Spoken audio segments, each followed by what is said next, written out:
بسم اللہ الرحمن الرحیم، اللہ کے نام سے شروع جو بڑا مہربان نہایت رحم والا ہے۔ السلام علیکم ورحمۃ اللہ وبرکاتہ۔ سید محمد دانش جلالی حاضر خدمت ہے نوجوانوں کے پروگرام فکر نو میں۔ ناظرین، جب میں چھوٹا تھا نا تو میں نے ایک کہانی پڑھی تھی، سوچا آج موضوع ایسا ہے کیوں نہ آپ کی نظر بھی کرتا چلوں۔ یقیناً امید کرتا ہوں کہ شاید آپ کی نظر سے بھی یہ کہانی گزری ہوگی۔ کہانی کچھ اس طرح ہے کہ ماں باپ ہیں اور ان کی دو اولادیں ہوتی ہیں، ایک بیٹا اور ایک بیٹی۔ ماں تو دونوں سے بہت زیادہ محبت کرتی، اپنی ممتا نچھاور کرتی، لیکن باپ بیٹے سے بہت زیادہ محبت کرتا، اس کی ہر خواہش کو پورا کرتا، اس کی ہر جائز اور ناجائز خواہش کو پورا کیا کرتا تھا۔ اور جہاں تک بات تھی بیٹی کی، تو بیٹی سے اتنی محبت نہیں کرتا تھا، بیٹی کو اگنور کرتا رہتا تھا۔ اس کے اثرات کیا مرتب ہوتے ہیں کہ جیسے جیسے وقت گزرتا رہا، بیٹا عیش و عشرت اسے سب کچھ ملا تو وہ غلط راستے کی طرف مائل ہو گیا، اور دوسری طرف بیٹی جو ہمیشہ یہی سوچتی رہی کہ آخر میرا قصور کیا ہے، میرا قصور یہ ہے کہ میں بیٹی ہوں، اس وجہ سے میرا باپ مجھ سے محبت نہیں کرتا۔ بیٹی نیم پاگل سی ہو گئی اور بیٹا غلط راستے کی طرف مائل ہو گیا۔ پھر باپ کو خیال آتا ہے کہ نہ بیٹا اس کا رہا نہ بیٹی اس کی رہی۔ بات یہ ہے ناظرین کہ وقت نکل گیا اور ہاتھ کچھ بھی نہ آیا۔ جب بیٹا اور بیٹی دونوں رحمتیں گھر پر موجود تھی تو پھر بیٹے کو زیادہ اہمیت دی اور بیٹی کو وہ اہمیت نہیں دی جو دینی چاہیے تھی۔ ہمارا مذہب دین اسلام کہتا ہے کہ تمہاری جو اولادیں ہیں بیٹا یا بیٹی، یہ تمہارے لیے رحمت ہے، رحمت تو کے دروازوں کو کھول دیتی ہے۔ یقیناً یہ کہانی آپ نے پڑھی ہوگی اور آج میں نے دوبارہ بیان کی تو یقیناً ہمیں سوچنے پر مجبور کر دیتی ہے کہ بیٹا اور بیٹی ان دونوں میں افضل کون ہے۔ یقیناً آج آپ سمجھ گئے ہوں گے کہ آج کس حوالے سے ہم گفتگو کرنے جا رہے ہیں۔ بہت ہی اہم ٹاپک ہے کہ بیٹا اور بیٹی ان دونوں میں افضل کون ہے۔ بہت سارے سوالات ہمارے ذہن میں ہیں، یقیناً آپ بھی پوچھنا چاہتے ہوں گے۔ یہاں پہ جو نوجوان موجود ہوتے ہیں یہ بھی یقیناً پوچھیں گے۔ مہمان کا تعارف کراتا ہوں۔ آج جو مہمان ہمارے پروگرام میں تشریف لائے ہیں، آپ ان کو بہت زیادہ پسند کرتے ہیں، بہت قداور شخصیت ہیں، بہت ممتاز شخصیت ہیں، بہت معروف شخصیت ہیں۔ ARYQTV کے مختلف پروگرامز میں آپ ان کو دیکھتے ہیں اور بہت زیادہ پسند کرتے ہیں۔ فکر نو میں پہلے بھی تشریف لا چکے ہیں اور آج انشاءاللہ ان کے درمیان آج دوبارہ بیٹھیں گے اور بہت کچھ سیکھیں گے، ان کے علم سے فیض حاصل کریں گے۔ مفتی محمد اکمل صاحب، السلام علیکم ورحمۃ اللہ وبرکاتہ۔ السلام ورحمۃ اللہ۔ کیسے مفتی صاحب؟ خیریت سے ہیں؟ اللہ کرم۔ نوجوان یہاں پہ موجود ہیں، آپ سب کو بھی السلام علیکم اور بہت خوش آمدید فکر نو میں۔ مفتی صاحب، ٹاپک بہت اہم ہے۔ ہر گھر میں بیٹا بھی ہوتا ہے، بیٹی بھی ہوتی ہے۔ کیا ہے بیٹا یا بیٹی افضل کون ہے آپ کے خیال میں؟ کیا ہمارا دین کیا کہتا ہے، ہمارا مذہب کیا کہتا ہے اس حوالے سے؟ اعوذ باللہ من الشیطان الرجیم، بسم اللہ الرحمن الرحیم۔ دیکھیں، شرعاً کسی کی فضیلت کا اولاً دار و مدار تو شریعت کی طرف سے واضح طور پر بیان پر موقوف ہوتا ہے۔ ٹھیک ہے، شریعت کہہ دے کہ یہ افضل ہے، یہ مفضول ہے تو ٹھیک ہے۔ نبی کریم صلی اللہ علیہ وسلم نے ارشاد فرمایا کہ انا سید الاولین والآخرین، میں پہلے والوں کے بھی سردار ہوں، میں بعد میں آنے والوں کے بھی سردار ہوں۔ صریح کلام ہو گیا کہ سرکار سب سے افضل ہے۔ لیکن بیٹا اور بیٹی کے سلسلے میں جو میرا ذاتی مطالعہ ہے، میں نے کسی جگہ یہ نہیں دیکھا کہ صراحتاً بیٹے کی بیٹی پر افضلیت کو ظاہر کیا گیا۔ اچھا، ہاں، بعض آیات ایسی ضرور ہیں جن سے اشارہ ملتا ہے، لیکن جب ان کی آپ تفسیر پڑھیں گے تو معلوم ہوگا کہ اصل جو ظاہر نظر آ رہا ہے کہ شاید بیٹے کی افضلیت کا بیان مقصود ہے، وہ حقیقتاً بیان نہیں ہے۔ مثال کے طور پہ سورہ صافات آیت نمبر 149 میں اللہ تبارک و تعالی نبی کریم صلی اللہ علیہ وسلم سے ارشاد فرماتا ہے کہ فاستفتہم، اے حبیب کریم صلی اللہ علیہ وسلم آپ ان کفار سے سوال کیجئے، علی ربک البنات ولہم البنون، کہ تمہارے رب کے لیے تو بیٹیاں ہوں اور تمہارے لیے بیٹے ہوں۔ تو وہ کفار جو تھے ان میں مشرکین کا گروپ تھا جو فرشتوں کو اللہ کی بیٹیاں قرار دیتا تھا۔ صحیح۔ اس آیت کے ظاہر سے بظاہر ایسا لگتا ہے کہ گویا کہ اللہ تعالیٰ فرما رہا ہے کہ جو ادنا مخلوق تھی میری طرف منسوب کر دی اور تم اپنے لیے بیٹوں کو پسند کرتے ہو تو اعلیٰ مخلوق ہے۔ حالانکہ ایسا نہیں ہے، بلکہ یہ ان لوگوں کی ذہنی سطح کے موافق کلام کیا گیا ہے، بلکہ یہ ان لوگوں کی ذہنی سطح کے موافق کلام کیا گیا ہے کہ تم اپنے درمیان تو یہ کلاسیفیکیشن کرتے ہو جی بیٹے افضل ہے بیٹی کم افضل ہے، تو پھر اللہ تبارک و تعالیٰ کے لیے کم افضل چیز کو جو تم سمجھتے ہو کم افضل چیز کو اسے اللہ کی طرف منسوب کیوں کیا؟ صحیح، صرف اس وجہ سے، یہ نہیں ہے کہ بیٹا افضل یہاں بیان کرنا مقصود ہے۔ ایسے ہی بی بی مریم رضی اللہ تعالی عنہا کی والدہ حنہ تھیں، انہوں نے منت مانی تھی اگر میری بچی پیدا ہو گئی تو میں اس کو بیت المقدس کی خدمت کے لیے وقف کر دوں گی۔ صحیح۔ تو بی بی مریم رضی اللہ تعالی عنہا پیدا ہوئی۔ اس پر اس سورہ آل عمران کی آیت نمبر 36 میں اللہ تعالی نے ارشاد فرمایا کہ وَلَيْسَ الذَّكَرُ كَالْأُنثَىٰ، کہ مذکر مؤنث کی مثل نہیں ہے۔ اب اس میں بھی ایک یہ تصور پیدا ہوتا ہے کہ شاید لڑکا پیدا ہوتا تو وہ افضل تھا، یہ بچی پیدا ہوئی۔ اس کی تفسیر فقہا نے بیان فرمائی، مفسرین کرام نے، کہ اب لڑکی پیدا ہو گئی تو یہ لڑکی لڑکے کی مثل اس لیے نہیں ہے کہ لڑکا ہوتا تو وہ آرام سے خدمت کر لیتا، بچی کے ساتھ عوارضات ہوتے ہیں، مسائل ہوتے ہیں، حیض و نفاس کی پرابلمز ہوتی ہیں، لہذا اس وجہ سے یہ بچی اس مسجد کے خدمت کے معاملے میں لڑکے کی مثل نہیں ہے۔ صحیح، یہاں پہ بھی افضلیت نہیں ہے۔ ایک تیسری میں آیت اور عرض کر کے پھر انشاءاللہ میں تھوڑا سا خلاصہ عرض کروں گا۔ سورہ نساء آیت نمبر 11 میں اللہ تبارک و تعالی نے ارشاد فرمایا کہ اوصیکم اللہ فی اولادکم للذکر مثل حظ الانثیین، کہ اللہ تبارک و تعالی تمہاری اولاد کے بارے میں تمہیں وصیت فرماتا ہے، لڑکے کے لیے 2 لڑکیوں کے برابر حصہ ہے وراثت کا۔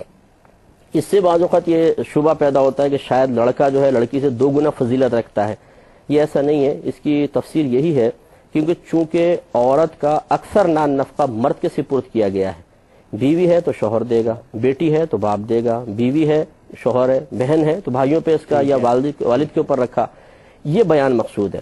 تو خلاصہ کلام یہ ہے کہ صراحتاً تو قرآن یا حدیث نہ بیٹے کی افضلیت پہ کلام کر رہے ہیں نہ بیٹی کے، باقی پھر اس میں تفصیل ہے اور اس میں پھر اجتہاد کی گنجائش ہے کہ آپ کس کو افضل قرار دیتے ہیں کس کو نہیں۔ لیکن مفتی صاحب جو ہمارا ذہن تو فوراً اس جانب چلا جاتا ہے نا کہ بیٹے کو اتنا حصہ ملا اور بیٹی کو کم حصہ ملا، تو یقیناً ایک بیٹا یا بیٹی سوچنے پر مجبور ہو جاتے ہیں کہ ایسا آخر کیوں ہے۔ وہ تو میں نے آپ کو اس کی ایک وجہ اعتدال جو ہے وہ بیان کر دی کہ اس میں ایک اعتدال کی وجہ موجود ہے۔ ٹھیک ہے کہ لڑکی کا چونکہ نفقہ بیٹے کے سپرد کیا گیا، مردوں کے سپرد کیا گیا ہر شعبے میں، چاہے وہ ماں ہے، بیٹی ہے، بیوی ہے، بہن ہے، تو لہذا چونکہ مرد کی ذمہ داری زیادہ تھی تو اس کو زیادہ حصہ دیا تاکہ وہ اس حصے سے عورت کی ذمہ داری بھی پوری کر سکے۔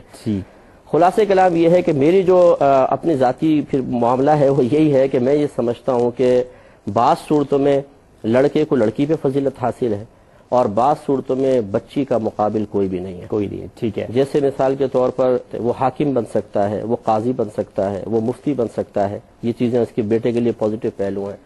لیکن دوسری طرف جب بیٹی کو دیکھتے ہیں کہ نبی کریم صلی اللہ علیہ وسلم کے تمام صاحبزادے دنیا سے رخصت ہو گئے، اللہ تبارک و تعالی نے اپنے حبیب کے لیے اگر آگے نسل چلانے کا ارادہ فرمایا تو وہ بیٹی کے ذریعے فرمایا۔ اس کا مطلب بیٹی افضل ہوئی کیونکہ سرکار کی صاحبزادیاں حیات رہیں۔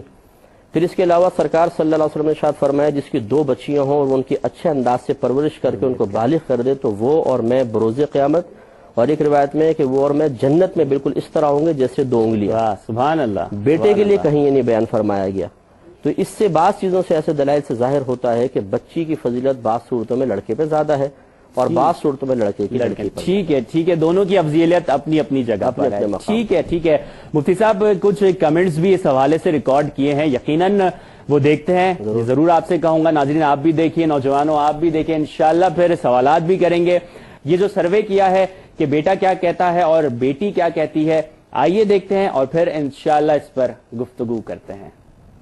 دیکھیں ہمارے معاشرے میں آج کل یہ کانسیپٹ اور یہ جو ہے خیال کیا جاتا ہے کہ بیٹیاں جو ہے وہ ماں باپ پر بوجھ ہوتی ہیں اور وہ ان کا ماں باپ کا صحیح طرح خیال نہیں رکھ پاتی، اور بیٹوں کو زیادہ ترجیح دی جا رہی ہے. ایسا کیوں ہے؟ دیکھیں ہر طرح سے بیٹے کو افضلیت دی جاتی ہے کہ بیٹا جو ہے ڈاکٹر بنے گا، کمائے گا، ماں باپ کا خیال رکھے گا اور ماں باپ کا سہارا بنے گا.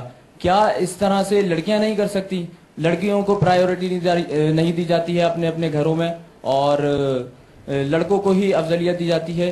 اگر آج کے دور میں آپ دیکھیں تو بیٹیاں اور بیٹے دونوں ہی اپنے ماں باپ کو ایک ساتھ سپورٹ کرنے کے لیے جو ہے وہ جدوجہد کر رہے ہیں، اس لیے کیونکہ انہیں یہ احساس ہو گیا ہے کہ ہمیں بھی اپنے رائٹس، اپنے حقوق کا پتہ ہونا چاہیے. اور اگر آپ لوگ یہ سمجھتے ہیں کہ بیٹا افضل ہے یا ماں باپ یہ سمجھتے ہیں کہ بیٹا افضل ہے، تو آپ یہ دیکھیں کہ آپ کہیں بھی چلے جائیں، لڑکیاں ڈاکٹر بھی ہیں، انجینئر بھی ہیں، پائلٹ بھی ہیں.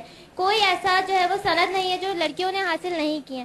بیٹا اپنی جگہ افضل ہے، بیٹی اپنی جگہ افضل ہے. کوئی یہ کانسیپٹ نہیں بنا سکتا کہ جو کام بیٹی نہیں کر سکتی وہ بیٹا کر سکتا ہے، یا جو کام بیٹا کر سکتا ہے وہ بیٹی نہیں کر سکتی. It's perfectly wrong. بیٹا ہر کام کر سکتا ہے، اور آج کل کا دور تو ایسا ہے کہ بیٹی بھی بیٹے سے بڑھ کر سکتی ہے. مینس نہ بیٹا افضل ہے نہ بیٹی افضل ہے. سارا کریڈٹ جاتا ہے ماں باپ پر. ماں باپ کا تو سارا رویہ یہی ہوتا ہے کہ اپنے بچوں کو بہت اچھے سے گائیڈ کریں، بہت اچھے سے ان کی پرورش کریں. لیکن پھر ماں باپ کو بھی تو اپنے بچوں کا رزلٹ دیکھنا ہوتا ہے نا، کہ ان کے بچوں کا بیہیویئر کیسا ہے. آج کل کے دور میں بیٹی بیٹوں سے آگے ہیں. ہر کام لڑکی کر رہی ہے، ہر چیز لڑکی کر رہی ہے، پڑھائی لڑکی کر رہی ہے، جابس لڑکیاں کر رہی ہیں. لڑکوں کے ساتھ ساتھ لڑکیاں کام کر رہی ہیں. تو کوئی یہ نہیں کہہ سکتا کہ انڈیویجلی بیٹی افضل ہے یا انڈیویجلی بیٹا افضل ہے. بیٹا یا بیٹی افضل دونوں میں سے کون ہے؟ تو میرے مطابق کہ بیٹا جو ہے بیٹی کے مقابلے میں افضل ہے. بیٹی کا انکار نہیں ہے، بیٹی بھی ایک نعمت ہے، لیکن آج کل کے دور کے حساب سے بیٹا زیادہ افضل ہے. کیونکہ بیٹا جو ہے آپ کہیں بھی اس کو باہر آسانی سے آ جا سکتا ہے، اس کو کمانے میں جو ہے کوئی دشواری پیدا نہیں ہوتی. اس کے علاوہ بیٹا جو ہے آپ بالکل آسانی سے بالکل فری ہو کے باہر کام کر سکتے ہیں. اس کے مقابلے میں بیٹی جو ہے بالکل بھی اتنی آسانی سے کام نہیں کر سکتی اس کے اوپر، کیونکہ آج کل کا ماحول اتنا خراب ہے. اگر بیٹی کمانے بھی باہر نکلتی ہے تو اس کے لیے 100 مسائل ہوتے ہیں. کوئی لڑکے جو بالکل عجیب و غریب قسم کے ہوتے ہیں، لیکن اس کے مقابلے میں بیٹا جائے تو وہ ہر لڑکوں کو فیس بھی کر سکتا ہے. کمانے کے اس پہ ذریعے وہ اسباب بھی ہوتے ہیں اور بہت کام کر سکتا ہے. جی جناب، بیٹا جو ہے سارے کام کر سکتا ہے، بیٹی بوجھ ہے. ایسا کہا تھا پہلے والے بھائی نے کہ بیٹی کو بوجھ سمجھا جاتا ہے. مفتی صاحب، ایک بات جو نظر آئی کہ جو کمنٹس ان نوجوانوں نے دیے ان میں ایک چیز مشترکہ تھی، وہ یہ تھی کہ کمائی کے اوپر بات کی گئی کہ بیٹا ہے تو بیٹے نے کمانا ہے، سربراہ اسی نے بننا ہے، اس لیے بیٹی کو فوقیت نہیں دی جاتی. آپ کے خیال میں ایسا ہے کہ ماں باپ سوچتے ہیں کہ یہ جو میرا بیٹا ہے یہ میرا بڑھاپے کا سہارا بنے گا، یہ میری خدمت کرے گا، اس لیے بیٹے کو زیادہ اہمیت دیتے ہیں، بیٹی کو اتنی اہمیت نہیں دیتے؟ اس نے تو کل شادی ہو جانا ہے، دوسرے گھر جانا ہے، تو اس کا کیا کام ہے؟ کیا کہیں گے مفتی صاحب، ایسا ہے؟ دیکھیں، دو الگ الگ یہ پہلو ہیں، ایک فضیلت کا ہونا اور ایک کسی کی اہمیت کا ہونا. بالکل. فضیلت جو ہے وہ فائدوں کے ساتھ مقید نہیں ہوتی ہے. کسی کا فائدہ ہو یا نہ ہو ایک فضیلت ہے. جیسے ہمارے نبی کریم صلی اللہ علیہ وسلم کی اپنی ایک فضیلت ہے، اپنا ایک کمال ہے. وہ اس فائدوں کے ساتھ مقید تو نہیں ہے کہ آپ کی ذات سے فائدے پہنچیں گے تو ہم کہیں آپ باکمال ہیں، ورنہ نہیں. ٹھیک ہے. اور ایک ہے اہمیت کے اعتبار سے کسی کی فضیلت کا تعین کرنا. جتنے بھی کمنٹس ہیں یہ تقریباً فوائد کے اعتبار سے، بینیفٹس حاصل ہونے کے اعتبار سے، یا لڑکا یا لڑکی کی طرف سے ماں باپ کو پہنچنے والے نقصانات کے اعتبار سے فضیلت کا تعین کرنے کی کوشش کی گئی ہے. اگر اس اعتبار سے بھی دیکھیں تو بچی کے اپنا ایک کردار ہوتا ہے، لڑکے کا اپنا کردار ہوتا ہے. بچوں کی جو پہلی تربیت ہے وہ ماں ہی کرتی ہے، وہ لڑکا کر سکتا ہے. صحیح. اس طرح یہ کہنا کہ جی بیٹا سہارا بنے گا، ہم نے تو دیکھا ہے شادی کر کے بیٹے تو غائب ہو جاتے ہیں. بچیاں آخر تک اپنے ماں باپ کے جذبات کا احساس و خیال کرتی رہتی ہے. پھر گھر کا کتنے کام کاج میں ماں کا ہاتھ بٹاتی ہیں. بیٹا آتا ہے کھانا لاؤ، یہ کرو وہ کرو، وہ نہیں دیکھتا کہ گھر میں کیا پریشانی ہے کیا نہیں. یعنی مختلف قسم کی طبیعتیں اور کیفیات ہوتی ہیں. لہٰذا اگر فائدوں کے اعتبار سے ہی دیکھا جائے تو جہاں لڑکے کے بہت سے فائدے ہیں، بچی کے بھی ہیں. لڑکی نہ ہو، کوئی اولاد اور نسل بڑھا کر دکھا دے، ماں ہی کر سکتی ہے. لڑکا تو انہوں نے کہا جی لڑکا ہر کام کر سکتا ہے. کیسے کر سکتا ہے ہر کام؟ بہت سے کام نہیں کر سکتا. اسی طرح بچی یقیناً لڑکوں والے بہت سارے کام نہیں کر سکتی ہے, لیکن بیٹی کا دل تھوڑا نرم ہوتا ہے نا. لیکن اب وہ جو معاشرے کی غلط روش ہے نا, اس کی طرف بالکل ہم بھی اشارہ کریں گے اور اس کو ایکسیپٹ کریں گے کہ ہمارے معاشرے کی غلط روش ہے کہ بیٹے کی پیدائش پہ بہت زیادہ خوشی محسوس کرنا اور بیٹی کی پیدائش پر ذرا بجھا ہوا ہو جانا اور چہرے کا مرجھا جانا یا اسے کوئی معیوب متصور کرنا, یہ اصل میں سوچ بنی ہے ہمارے معاشرے کی غلط روش کی وجہ سے, غلط طرز عمل کی وجہ سے. اور یہ زمانہ جاہلیت کا ایک معاملہ ہے جو ابھی تک چلتا چلا آ رہا ہے کہ قرآن پاک نے خود بیان فرمایا کہ جب کسی ان کافروں کے ہاں بچی پیدا ہوتی ہے تو اس کے چہرے کا رنگ سیاہ پڑ جاتا ہے اور وہ اپنی قوم سے منہ چھپاتا پھرتا ہے. اس غلط رویے کو ختم کرنا چاہیے. میں کہتا ہوں بچی بہت ہی افضل چیز ہے, وہ اتنی بڑی رحمت ہے کہ دیکھیے نا وہ حدیث جو میں نے آپ کی خدمت میں عرض کی کہ بیٹا اگر پیدا ہو اب اچھی تربیت کر بھی دیں, نبی کریم صلی اللہ علیہ وسلم نے جنت کی ضمانت نہیں دی ہے. سیدہ عائشہ صدیقہ رضی اللہ تعالیٰ عنہ فرماتی ہیں کہ ایک عورت میرے پاس آئی, میں نے ایک کھجور اس کو پیش کی, اس کے ساتھ 2 چھوٹی بچیاں تھیں. عورت نے اپنی بچیوں کو دیکھا, کھجور کو آدھا کر کے آدھا ٹکڑا ایک بچی کو دیا, آدھا ایک کو دیا. کہتی ہیں کہ میں بڑی حیران ہوئی کہ دیکھو اس نے اپنی خواہش کو قربان کر کے بچیوں کو دے دی. سرکار صلی اللہ علیہ وسلم تشریف لائے, میں نے واقعہ بیان کیا تو نبی کریم صلی اللہ علیہ وسلم نے ارشاد فرمایا کہ اس کی ماں کا یہ حسن سلوک اسے جنت کے اندر پہنچا دے گا. ایک روایت میں فرمایا کہ یہ جہنم سے پردہ ہے. گویا کہ بچیوں کی تربیت, بچوں کا خیال کرنا, بچیوں کے ساتھ اچھا سلوک کرنا. اور ایک روایت میں خود صراحتاً سرکار نے فرمایا کہ جس شخص کو اللہ تعالیٰ نے بچیوں کے سلسلے میں آزمایا اور وہ اس آزمائش پر پورا اترا تو یہ بچیاں اس کے لیے جہنم سے آڑ بن جائیں گی, اور ایک روایت میں کہ وہ جنت میں داخلے کا سبب بن جائیں گے. لڑکے کو یہ فضیلت حاصل نہیں ہے. تو خلاصہ کلام یہ ہے کہ فوائد کے اعتبار سے بھی آپ ایک رجسٹر لے لیں, ایک قلم لے لیں, لڑکے کے فائدے بھی لکھیں, لڑکی کے بھی لکھیں. میرے خیال میں لڑکی کے فائدے زیادہ ہوں گے, لڑکی کے فائدے زیادہ ہوں گے. اچھا مفتی صاحب, آپ کی بات میں ایک بات ضرور ایڈ کروں گا کہ جیسا کہ آپ نے کہا کہ لڑکے کی شادی کی, اس کو پڑھایا لکھایا, جب وہ کمانے کے قابل ہو گیا تو اس کے بعد ہم نے دیکھا ہے کہ لڑکا جو ہے اپنے ماں باپ کو چھوڑ دیتا ہے اور لڑکی نبھا رہی ہوتی ہے. لیکن دوسرا پہلو اگر ہم یہ دیکھیں تو لڑکی کا جو شوہر ہوتا ہے, جو داماد ہوتا ہے, وہ ان لوگوں کی خدمت کر رہا ہوتا ہے, حالانکہ اس کے جو اپنے ماں باپ ہے ان کی اتنی زیادہ خدمت نہیں کر رہا ہوتا. کیا کہیں گے مفتی صاحب, داماد اپنے ساس سسر کی خدمت کرتا ہے لیکن اپنے جو اصل حقیقی ماں باپ ہیں ان کی خدمت نہیں کر رہا. اس داماد کا اپنے سسرال والوں کی خدمت کرنے کے لیے ذہن کس نے بنایا؟ یہ دیکھیں نا, وہی بچی کار فرما ہوئی نا, اس نے اپنے ماں باپ کے لیے ایسا کیا. اب یقینی سی بات ہے کہ اس داماد کا جو بھائی ہوگا, یعنی جو اس کی بہن ہوگی, مثلا ان کی جو نند کہلائے گی یا جٹھانی کہلائے گی, وہ اپنے شوہر کو مائل کرے گی اپنے سسرال اپنے ماں باپ کی خدمت کے لیے. لیکن مفتی صاحب ایک سرکل ہے, مطلب یہ خود انسان کی عقل نہیں ہے, خود نہیں سوچ سکتا انسان. نہیں, دیکھیں مسئلہ یہ ہے کہ صلہ رحمی کرنا, اچھا رویہ اختیار کرنا, یہ تو سب کے ساتھ شریعت نے اس کی اجازت دی ہے. دوسرا یہ ضروری نہیں ہے کہ کوئی سسرال کے ساتھ اچھا رویہ کر رہا ہو تو ضرور اپنے گھر والوں کے ساتھ اس کے رویے منفی ہی ہوں گے. ہر قسم کا کردار, ہر قسم کے نمونے, ہر قسم کی کہانی ہر گھر میں آپ کو نظر آ جائے گی. اچھا, اگر ایک جملے میں آپ کا میں جواب چاہوں, داماد اگر ساس سسر کی خدمت کرتا ہے اور دوسری طرف ماں باپ کو نگلیکٹ کرتا ہے تو اس کو اس ثواب جو وہ خدمت کر رہا ہے اس کا ثواب ملے گا کہ نہیں ملے گا؟ دیکھیں یہ بہت وسیع کویسچن ہے اور اس کا جواب اتنے مختصر وقت میں یوں نہیں دیا جا سکتا کہ اس کی کنڈیشن بہت زیادہ بنیں گی. اچھا, ہو سکتا ہے ماں باپ محتاج نہ ہو, ساس سسر غریب اور محتاج ہیں, اس صورت میں ماں باپ تو خدمت کے بیٹے میں واجب نہیں ہے کہ ان کے نانا قدی خدمت کریں. ماں باپ تو ترس جائیں گے, تڑپ جائیں گے اس کو دیکھنے کے لیے. یہ آپ کہہ رہے ہیں نا, ہو سکتا ہے ماں باپ نے خود اجازت دی ہو, وہ اس کو دیکھنے کے باوجود منع نہ کرتے ہوں. ایسے میں نے کہا نا کہ ہر اس معاشرے میں آپ کو ہر قسم کی کہانی مل جائے گی, ہر قسم کے کردار مل جائیں گے. تو اب یہ تو جب ہمارے پاس پرٹیکولر کوئی کیس آئے گا نا تو ہم اس کو تحقیقات جب کریں گے اور پھر پتہ چلے گا کہ ہاں اگر واقعی والدین محتاج ہیں اور کوئی اپنے محتاج والدین کو چھوڑ کر پھر ساس سسر کی طرف یا کسی تھرڈ پرسن کی طرف جاتا ہے, یقیناً اس کا یہ عمل معیوب ہے. ٹھیک ہے, نوجوان یہاں پہ موجود ہیں, سارے بیٹے یہاں پہ موجود ہیں, دیکھتے ہیں یہ تمام بیٹے کیا پوچھنا چاہتے ہیں. جی جناب, کیا پوچھنا چاہیں گے آپ؟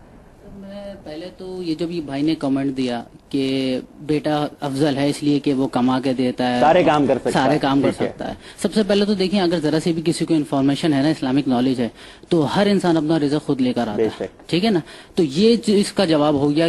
سوال کیا کرنا چاہ رہے ہیں؟ سوال نہیں, میں ایک اپنا یہ کمنٹ دینا چاہ رہا تھا کہ انگلش میں کہا جاتا ہے کہ daughter is your daughter till she dies and son is your son till he gets married.